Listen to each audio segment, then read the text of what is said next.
So I have no idea whether I will actually post this video or not, but I thought I would make it. I wanted to talk a little bit about my roller skating journey and what it means to me. I have a very long history of mental health problems, and quite significant ones, and I've spent a lot of time in and out of hospital, injured from self-harm. Sorry, I'm going to have to stop because the ambulance. Sorry for the interlude. Ambulances are sometimes something that I find a little bit difficult. I'm 31 now, and I was diagnosed with mental health problems when I was 17, and probably had them a lot longer. I've spent time in eating disorders units. I've spent time in general mental health hospitals.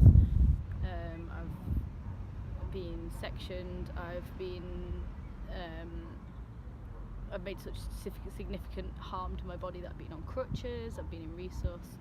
I've made suicide attempts more times than I care to even think about counting. For a very, very long time, that was kind of all my life was. I made repeated attempts at trying to work.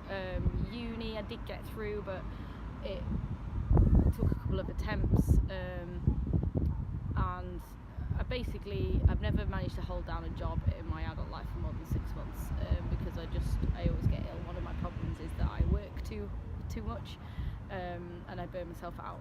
I find I'm someone who gets bored extremely easily, which is actually part of one of my mental health diagnoses. So I've got borderline personality disorder, and one of the things is that you can get extreme senses of like boredom, emptiness, loneliness, and I feel that quite significantly, and as a result fill every second of my day. Part of that nowadays is trying to keep myself safe.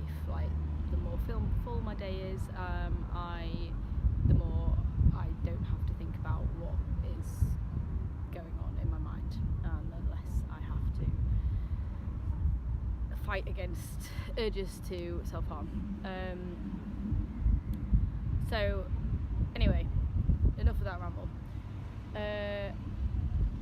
A couple of years ago, in August 2016, I was admitted after a particularly bad year and a lot of visits to A&E, a lot of self-harm, and a lot of general mental health admissions, and basically my city had decided that there wasn't really anything more that they had to offer within the city that could help me. And after a very, very long battle for funding, as it's very difficult to get funding for mental health care here in the UK, I was admitted in 2016 to a specialist unit for women with borderline personality disorder, post-traumatic stress disorder, and who also maybe had eating disorders, all of which apply to me. I've tried to tackle one or the other before, but what happens to me is, like, I get a little bit better with my eating disorder, and then self-harm gets worse, and vice versa. So I really needed to have that space to tackle them both at once, and so it was a big sacrifice, but I was admitted to this hospital for a year. It was a therapeutic community, so there was a lot of group work. It was one of the hardest years of my life, but one of the best years of my life. I finally learned to talk. I learned to stand up for myself. I learned to challenge myself, to challenge other people, and I started to understand finally why I acted the way I did, and why I react to the world the way I am. I have very extreme emotional reactions to things, and sometimes I find that it's really difficult. My hair's doing something like crazy. I've actually just been for a skate, so it's always a little bit sweaty. So I finally kind of started to discover who I was. I have, like, for many years, and this actually came out of an eating disorder day service admission, I have hula hooped. Hoop dance is something that I've really enjoyed, and just before I went to this admission, I took a massive overdose and ended up in resus, and refused to take any medication from there on. I'd been on high doses of antipsychotics and mood stabilizers, antidepressants, and I stopped taking them, and I had a horrible 3 weeks of cold turkey physical effects, all that sort of stuff. Felt really, really ill. But after that time, I started to realised that I was starting to connect to music and dancing with my hoop, and started to write poetry and appreciate the world around me again. And I realised that I wasn't living in this fog of medication that I'd lived in for 5 years. I'd been on this amount of medication, and this is not for everybody, but for me, when I stopped taking medication, that's when I started to get better, because I started to relate to things around me and be able to engage with them fully. Medication, although it helps, well, in theory it helps, it didn't really for me, but it helps dull the bad stuff. It also dulls the good stuff. It just dulls everything, and you're living in this like fog of antipsychotic cloud, and it's horrible, and it makes you tired, and you can't, it's really, really difficult to do anything.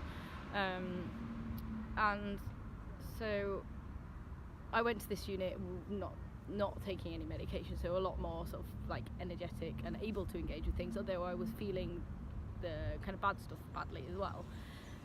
And when I got there, I saw a post on UK Hula Hoopers from a woman who was organising hoop jams in the city that I lived in, and I messaged her saying I'm hula hooper, I've just come to the city, I'd really like to join, but at the moment I'm in a bit of a sticky situation, so I can't, because I couldn't really go out. And she started coming to the hospital and hooping with me. We had a lovely big hall that we could use anytime, and so we started building a friendship. And then one day she was like, hey, do you fancy coming to the roller disco with me? She used to go to roller disco, and me and a couple of the other girls were like, yeah, that sounds fun, like Friday night, let's do that. And we went, and we had like a whale of a time, and then we decided like, let's buy some, and so we can skate in the hall.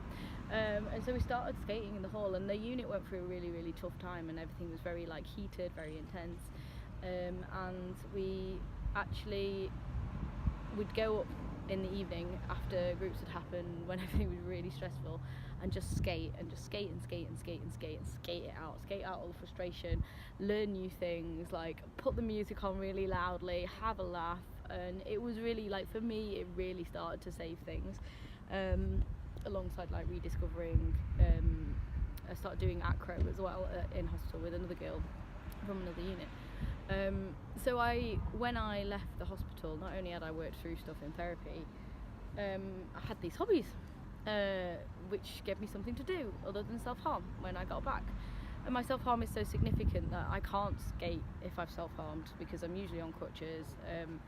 I won't go into details about my self-harm because it's not appropriate for everybody to hear, but it is serious. I do sometimes need like plastics to come down and sort it out, like sutures and things like that. But if I do that, I cannot skate, and I cannot do acro, and I cannot hoop very easily. And I had a tough time when I came back. I was homeless for quite a long time, so I didn't actually have my skates with me because I was moving around every night. But every now and again I managed to get my skates, and I went up to York and went to where the hospital was, and went to roller disco. I went a couple of times to the roller rink here. But it kind of restarted in March 2018. I found somewhere more permanent to live, and bought a pair of Moxie skates. And before, I'd been skating on like those variable size kind of hockey boot type ones that you get like to rent. As when I got my Moxie skates, my skating just went poof, like the level went up, and I was like, oh my god, this is really fun. And I started going to roller disco every Friday, even though it was in a different city and it involved a lot of travelling. I was really enjoying it. And I found a friend here that rollerbladed, and we used to skate together.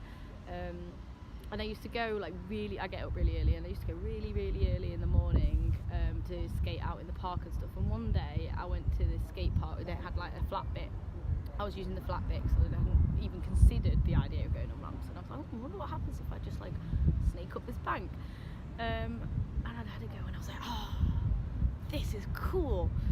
And I was like, there's a whole new world of roller skating possibilities. And I like went on YouTube and saw that people were actually doing this, like in skate parks, and I was like, this is actually a thing. And I discovered Chicks and Bowls existed, and I messaged some people from Chicks and Bowls Yorkshire. I said, hey, I'm like new and I'm interested in getting into skate parks, and they were like, yeah, cool, we'll come down, like show you the ropes.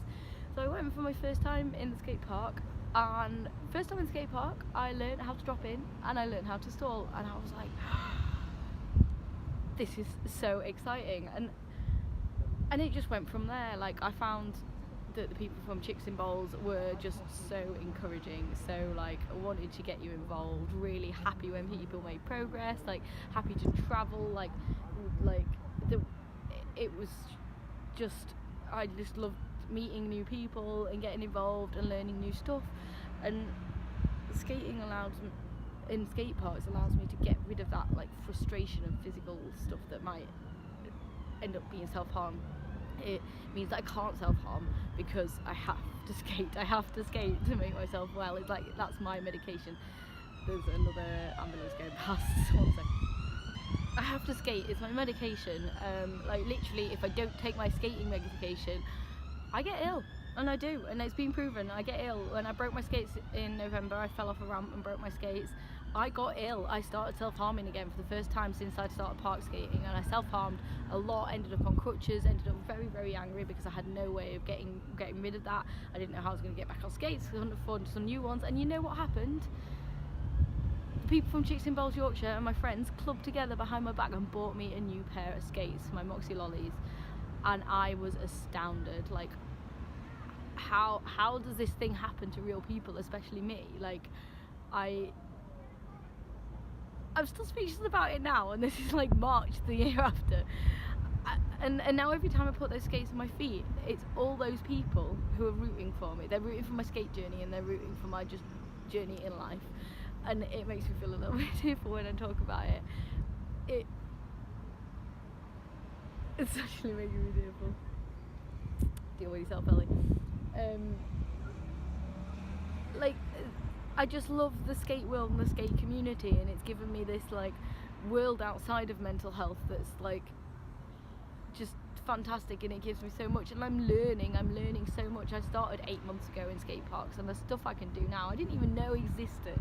I didn't even know was possible on roller skates, and there's still so much more to learn, and each time I unlock a new trick, that means that there's another set of tricks that can come from that trick, and it just gives me so much, and I find it so grounding, like the physical like feeling of whizzing along and the wheels vibrating beneath you, and the click when you get a stall, and like the feeling of being in the air when you do like a big jump.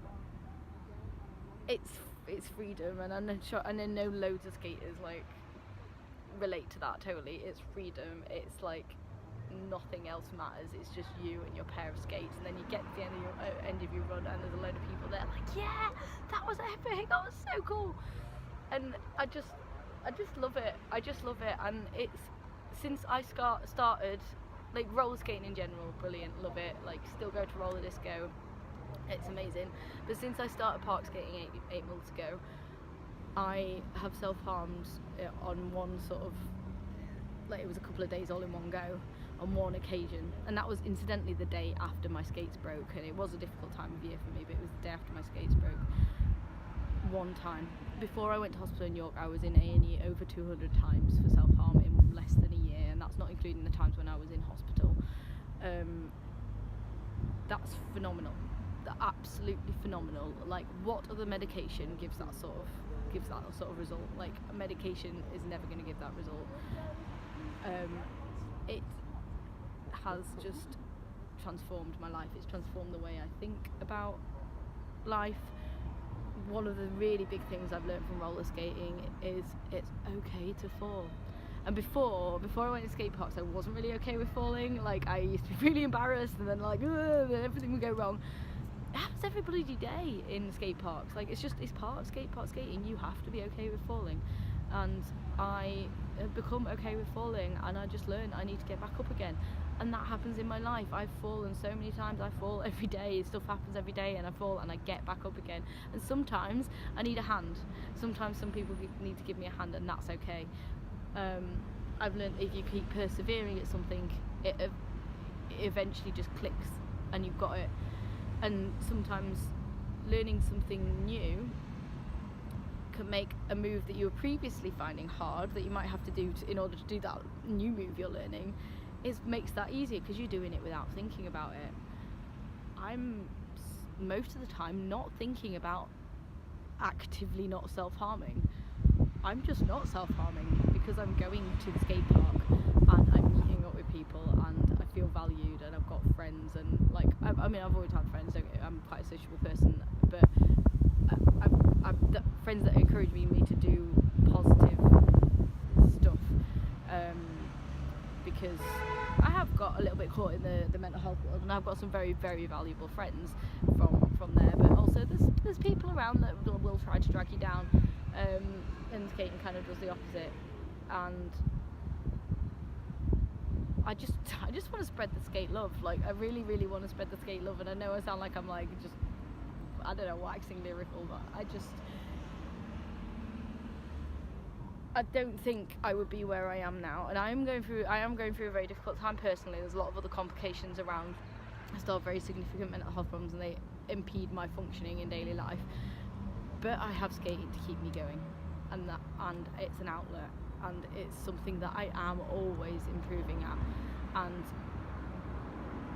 I just get so proud when I put those skates on my feet, and I think of all the people that gave a damn enough to put money together and do that for me and buy it behind my back. Some people have never even met me before, or like I'd only been skating with Chicks in Bowls for like maybe 5 months at that time. So the people who had known me, did know me, hadn't known me for very long. And there's not that many communities that would do that for people who, and we're quite spread out, Chicks in Bowls chapter, so we don't necessarily see each other that often as well. So every time I put those skates on my feet, it's like I've literally got 20 odd people carrying me along. That is literally what it feels like. And there's wings on the skates, like I have pink wings on my skates that were also given to me when I gave the skates, and it feels like those people literally gave me wings, and my skating improved. Like again, like when I got my Moxie, when I bought my own Moxie skates, my Beach Bunnies, like back last year, my skating improved. But the amount my skating improved since I got my lollies is phenomenal, and that's not only because like I find the lolly boot is like a better boot for me, but I think it's just a psychological thing of like what those mean to me, and what that means about how encouraging other people are. I am rambling on now, and I don't even know whether I'm going to post this or not. I'm not sure, but I did put my skating progress video on YouTube, and it's got 1,000 views, and I only put it on a week ago. So I'd like to spread the recovery love through skating, and I know a lot of other people that also have something going on, and skating is the thing that is a constant in their life, and it's improving things. And sometimes you get massive big bruises on your arse. I've just fallen on the coping about an hour ago, and I think I'm gonna have an impressive one. But it's like hey, look, I was working hard, so this is what I got. It's a war wound. But anyway, I'm gonna stop rambling now. If you made it to the end of this video, well done.